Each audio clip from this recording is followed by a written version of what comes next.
Hi friends, welcome back to Tanu passion channel. ಸ್ನೇಹಿತರೆ, ಇವತ್ತಿನ ವಿಡಿಯೋದಲ್ಲಿ ನಾನು ನಿಮಗೆ 36 ಸೈಜ್ ಹಿಪ್ ರೌಂಡ್ ಅಂದರೆ ಎಸ್ ಇಂದ ಎಮ್ ಸೈಜ್ ಇರೋ ಮಹಿಳೆಯರು ವೇರ್ ಮಾಡುವಂಥ ಶಾರ್ಟ್ಸನ್ನು ಪರ್ಫೆಕ್ಟ್ ಮೆಥಡಲ್ಲಿ ಸ್ಟಿಚ್ ಮಾಡೋದು ಹೇಗೆ ಅಂತ ಇನ್ ಡೀಟೇಲ್ ಆಗಿ ಹೇಳ್ಕೊಡ್ತೀನಿ. ಯಾರೆಲ್ಲ ನನ್ನ ಚಾನಲನ್ನು ಸಬ್ಸ್ಕ್ರೈಬ್ ಮಾಡಿರೋ ಅವರೆಲ್ಲ ನನ್ನ ಚಾನಲನ್ನು ಸಬ್ಸ್ಕ್ರೈಬ್ ಮಾಡಿ, ವಿಡಿಯೋನ ಲೈಕ್ ಮಾಡಿ, ಮತ್ತು ಈ ವಿಡಿಯೋ ನಿಮಗೆ ಎಷ್ಟು ಯೂಸ್ಫುಲ್ ಆಯಿತು ಅಂತ ಕಮೆಂಟ್ ಮಾಡೋದನ್ನು ಮರಿಬೇಡಿ. ಬನ್ನಿ ಕಟ್ಟಿಂಗ್ ಆ್ಯಂಡ್ ಸ್ಟಿಚಿಂಗನ್ನು ಶುರು ಮಾಡೋಣ. ಮೊದಲಿಗೆ ನಾನು ಫ್ಯಾಬ್ರಿಕ್ ಎಡ್ಜಲ್ಲಿ ಸ್ಟ್ರೇಟ್ ಇರೋ ಹಾಗೆ ಕಟ್ ಮಾಡಿಕೊಂಡು ಫ್ಯಾಬ್ರಿಕನ್ನು 2 ಫೋಲ್ಡನ್ನು ಮಾಡ್ಕೊಂಡಿದ್ದೀನಿ. ಈ ರೀತಿ 2 ಫೋಲ್ಡ್ ಮಾಡಿಕೊಂಡಾಗ ಫೋಲ್ಡ್ ಇರೋ ಕಡೆ ನಮ್ಮ ಸೈಡ್ ಇರೋ ಹಾಗೆ ಓಪನ್ ಇರೋ ಕಡೆ ನಮ್ಮ ಅಪೋಸಿಟ್ ಬರೋ ಹಾಗೆ ಸೆಟ್ ಮಾಡ್ಕೊಂಡಿದ್ದೀನಿ. ಈಗ ನೋಡಿ, ಇದನ್ನ ಫೋಲ್ಡ್ ಮಾಡಿ ಸ್ಟಿಚ್ ಮಾಡೋದಕ್ಕೋಸ್ಕರ ಅರ್ಧ ಇಂಚ್ಗೆ ಒಂದು ಮಾರ್ಕನ್ನು ಮಾಡಿಕೊಂಡು ಒಂದು ಸ್ಟ್ರೇಟ್ ಲೈನನ್ನು ಡ್ರಾ ಮಾಡ್ಕೋಬೇಕು. ಇದಾದಮೇಲೆ ಈ ರೀತಿ ಸ್ಟ್ರೇಟ್ ಲೈನನ್ನು ಡ್ರಾ ಮಾಡ್ಕೊಂಡು ಆದಮೇಲೆ ನಾವು ಒಂದು ಎಲಾಸ್ಟಿಕ್ಕನ್ನು ಇನ್ಸರ್ಟ್ ಮಾಡೋದಕ್ಕೋಸ್ಕರ ನಮ್ಮಲ್ಲಿ ಎಷ್ಟು ಇಂಚು ಎಲಾಸ್ಟಿಕ್ ತಗೋತೀವೋ ಅಷ್ಟು ಇಂಚಿಗಿಂತ ಒಂದು ಗೆರೆ ಜಾಸ್ತಿ ಅಷ್ಟಕ್ಕೆ ನಾವು ಒಂದು ಮಾರ್ಕಿಂಗನ್ನು ಮಾಡ್ಕೋಬೇಕು.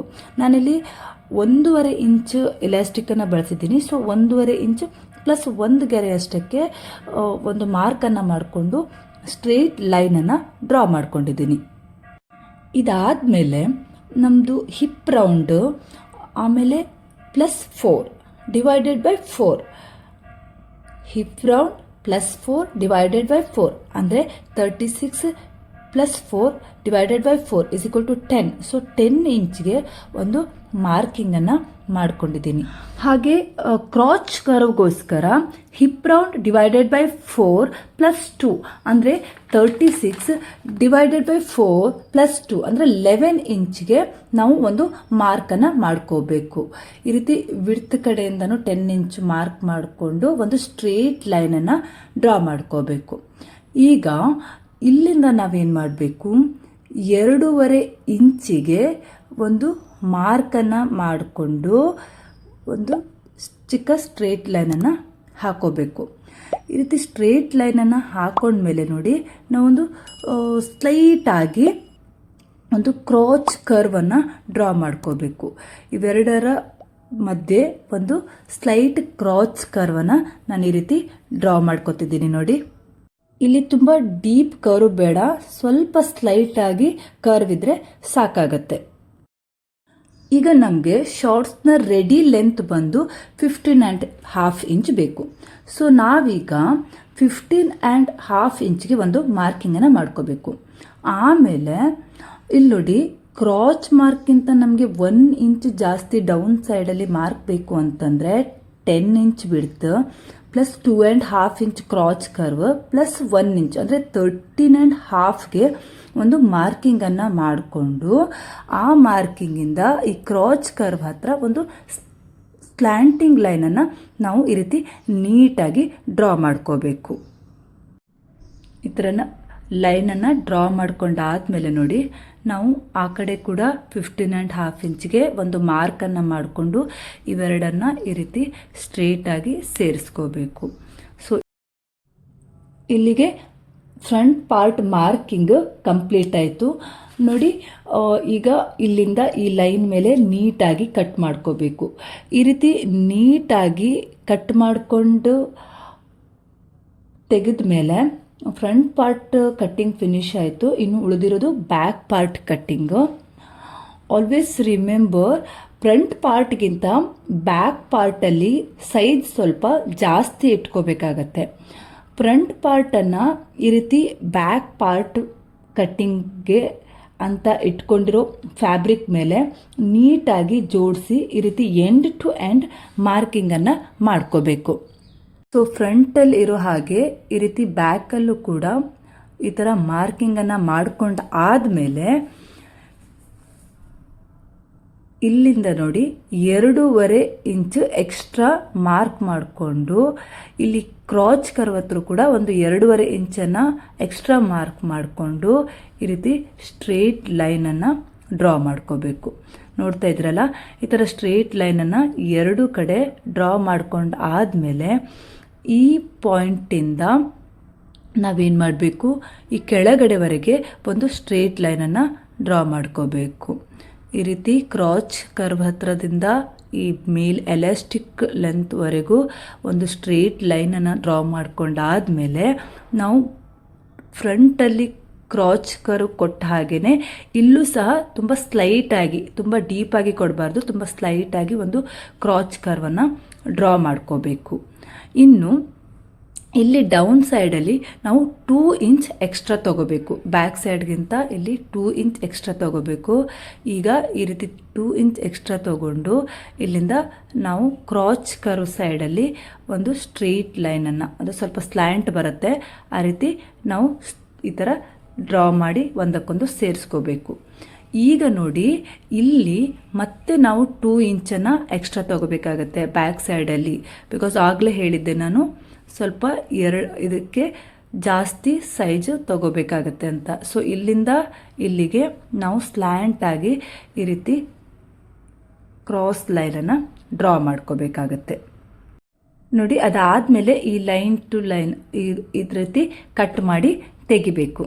ನೋಡ್ತಾ ಇದ್ದೀರಲ್ವಾ, ಈ ರೀತಿ ಕಟ್ ಮಾಡಿ ತೆಗೆದ ಆದಮೇಲೆ ನಮ್ಮ ಬ್ಯಾಕ್ ಪಾರ್ಟ್ ಕೂಡ ಈಗ ರೆಡಿಯಾಗಿದೆ. So front and back part ಎರಡೂ ರೆಡಿಯಾಗಿದೆ.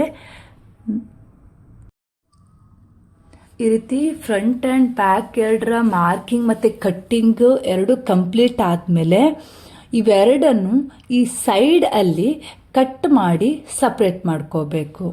ನೋಡ್ತಾ ಇದ್ದೀರಲ್ವ, ಇಲ್ಲಿ ಈ ರೀತಿ ಕಟ್ ಮಾಡ್ಕೋಬೇಕು.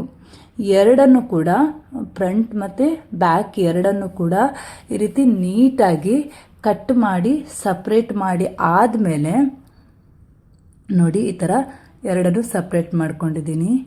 ಇವಾಗ ಇದನ್ನು ಏನು ಮಾಡಬೇಕು ಅಂತಂದರೆ, ತುಂಬ ಈ ಕ್ರಾಚ್ ಕರ್ವ್ ಹತ್ರ ಎರಡನ್ನು ಸಪ್ರೇಟಾಗಿ ಫ್ರಂಟ್ ಮತ್ತು ಬ್ಯಾಕ್ ಎರಡನ್ನು ಕ್ರಾಚ್ ಕರ್ವ್ ಹತ್ರ ನೀಟಾಗಿ ಈ ರೀತಿ ಸ್ಟಿಚ್ ಮಾಡಬೇಕು. ಕಾಣ್ತಾ ಇದೆ ಅಲ್ವಾ, ಈ ರೀತಿ ನೀಟಾಗಿ ಸ್ಟಿಚ್ ಮಾಡಿಕೊಂಡು ಈಗ ಇದನ್ನು ಈ ರೀತಿ ಓಪನ್ ಮಾಡಿ ಇಡಬೇಕು. ನೋಡಿ, ಫ್ರಂಟ್ ಸೈಡ್ ಇದನ್ನು ನಾನು ಈ ರೀತಿ ಓಪನ್ ಮಾಡಿ ಇಟ್ಟಿದ್ದೀನಿ.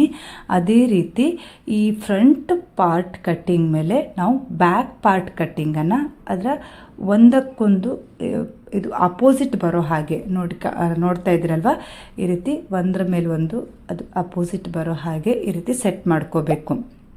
ಕೆಲವೊಮ್ಮೆ ಅಂದ್ಕೋತೀವಿ ನಾವು ಅದು ಮತ್ತು ಇದು ಜಾಸ್ತಿ ಸೈಜ್ ಇದೆ, ಆಗಲ್ಲ ಅಂತ. ಅದು ಏನು ಸಮಸ್ಯೆ ಆಗಲ್ಲ. ಈ ರೀತಿ ಎಂಡ್ ಟು ಎಂಡನ್ನು ನಾವು ಇಟ್ಕೊಂಡು ಈ ಥರ ಸ್ಟಿಚ್ಚಿಂಗನ್ನು ಮಾಡ್ಕೋಬೇಕು. ನೋಡಿ, ಎರಡೂ ಕಡೆ ಈ ರೀತಿ ಸ್ಟಿಚ್ಚಿಂಗನ್ನು ಮಾಡ್ಕೊಂಡಿದ್ದೀನಿ, ಎಡ್ಜ್ ಟು ಎಡ್ಜ್. ಇನ್ನು ಈ ಥರ ಸ್ಟಿಚ್ಚಿಂಗ್ ಮಾಡಿ ಆದಮೇಲೆ ಇಲ್ಲಿ ನೋಡಿ, ಎಲಾಸ್ಟಿಕ್ಕಿಗಂತ ನಾವೇನು 2 ಇಂಚ್ ಅಂದರೆ 1/2 ಇಂಚು ಫೋಲ್ಡಿಂಗ್ ಮತ್ತು 1.5 ಇಂಚಿಗೆ ಏನು ಎಲಾಸ್ಟಿಕ್ ಅಂತ ಮಾರ್ಕ್ ಮಾಡ್ಕೊಂಡಿದ್ವಿ. ಟೋಟಲ್ 2 ಇಂಚನ್ನು ಸುತ್ತಲೂ ಈ ರೀತಿ ಮಾರ್ಕ್ ಮಾಡ್ಕೊತಾ ಹೋಗಬೇಕು. ಸೊ ಸುತ್ತಲೂ ಈ ರೀತಿ 2 ಇಂಚನ್ನು ಮಾರ್ಕ್ ಮಾಡ್ಕೊಂಡಾದಮೇಲೆ ನೀವು ಈ ರೀತಿ 2 ಇಂಚ್ಗೆ ಫೋಲ್ಡ್ ಮಾಡಿ ಸುತ್ತಲೂ ಕೂಡ ಒಂದು ಐರನ್ ಕೂಡ ಮಾಡ್ಕೋಬೋದು.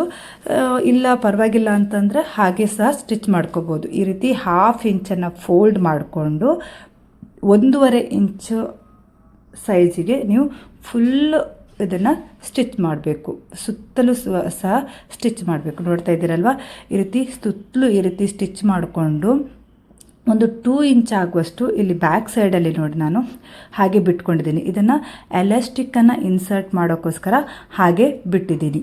ನಾನು ಇದನ್ನು ಬ್ಯಾಕ್ ಸೈಡನ್ನೇ ಬಿಟ್ಕೊಂಡಿದ್ದೀನಿ, ಯಾಕೆಂದರೆ ಆಡಾಗಿ ಕಾಣಬಾರ್ದು ಅಂತ ಹೇಳಿಬಿಟ್ಟು. ಫ್ರಂಟಲ್ಲಿ ನಮಗೆ ತುಂಬ ಚೆನ್ನಾಗಿ ಕಾಣಿಸ್ಬೇಕಲ್ವ, ಅದಕ್ಕೆ. ನೀವು ಸಹ ಹಾಗೆ ಬ್ಯಾಕಲ್ಲಿ 2 ಇಂಚ್ ಹಾಗೆ ಸ್ಟಿಚ್ ಮಾಡದೆ ಬಿಟ್ಕೊಂಡಿರಬೇಕು. ಆ ನಂತರ ಈ ರೀತಿ ಎಲಾಸ್ಟಿಕ್ಕನ್ನು ನೀವು ಇನ್ಸರ್ಟ್ ಮಾಡಬೇಕು.